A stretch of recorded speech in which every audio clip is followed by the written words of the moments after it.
sesuatu yang bisa membuka gitu. Nah, on that point Mbak Nana, itu emang sebenarnya core dari tuntutan 17+8. Transformasi, reformasi, empati. Itu.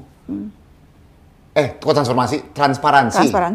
Reformasi, empati. Itu transparansi, bener Mbak Nana.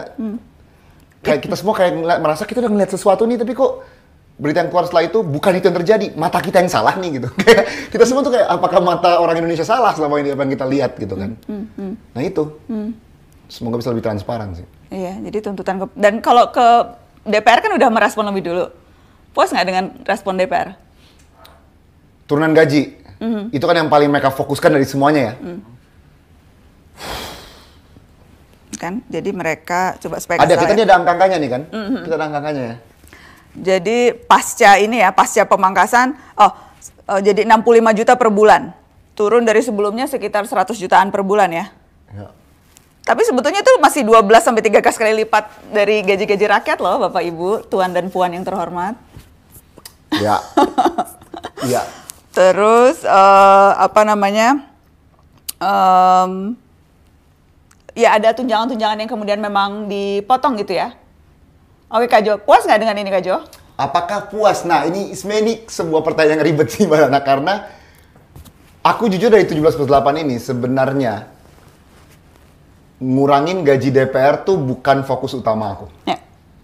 Bukan fokus utama aku, karena kalau mereka benar-benar menjalankan tugas mereka dengan fungsi mereka yang berat ya, membaca undang-undang, merancang anggaran, mengawasi, berkoordinasi dengan Kementerian A, Kementerian B, Kementerian C, itu kan tugas yang kompleks. Wajar kalau mereka digaji besar untuk hal itu. Jadi aku tuh sebenarnya nggak pernah aku tuh bukan menjadi fokus utama turunin gaji mereka. Apalagi misalnya orang ngomong tentang tunjangan rumah ya, misalnya tunjangan rumah. Kalau orang mau nyewa rumah di daerah Jakarta Selatan gitu, misalnya kayak Gandaria, Kebayoran Lama, Senayan, silakan dicek harganya berapa gitu per bulan atau per tahun. Emang gede. Jadi aku tuh lebih ke kalian kerja yang bener aja deh gitu. Aku nggak ada masalah kalian mau digaji berapa asal kalian kerja bener.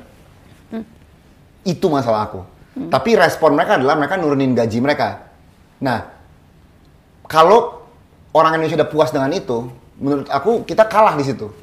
Karena sebenarnya harus diawasi kerjaannya bukan gajinya menurut aku. Ya.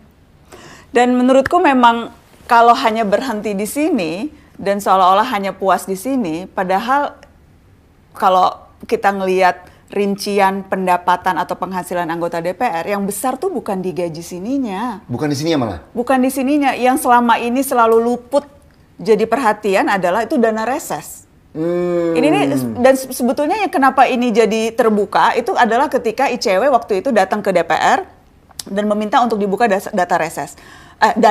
Karena sampai sekarang tuh memang nggak pernah jelas berapa sih dana reses yang diterima dan itu jumlahnya nominalnya jauh lebih besar. Berapaan itu? Nih aku ada catatannya ya. Jadi ICW tuh, dan ini emang udah, kita nggak tahu berapa persisnya Kak Jo. Yang kita tahu tuh cuma jumlah bulknya itu 2,46 T untuk setahun. Jadi akhirnya kemudian orang kemudian kan akhirnya ngitung-ngitung 2,4 T per tahun dibagi untuk seluruh anggota dewan, kemungkinan bisa dapat 2,5 sampai 4 miliar per tahun. Dan problemnya menurutku, ini cairnya langsung ke kantong pribadi. Oh gitu? Dan tidak pernah ada laporan publik. Kita nggak pernah tahu tuh dana 2,5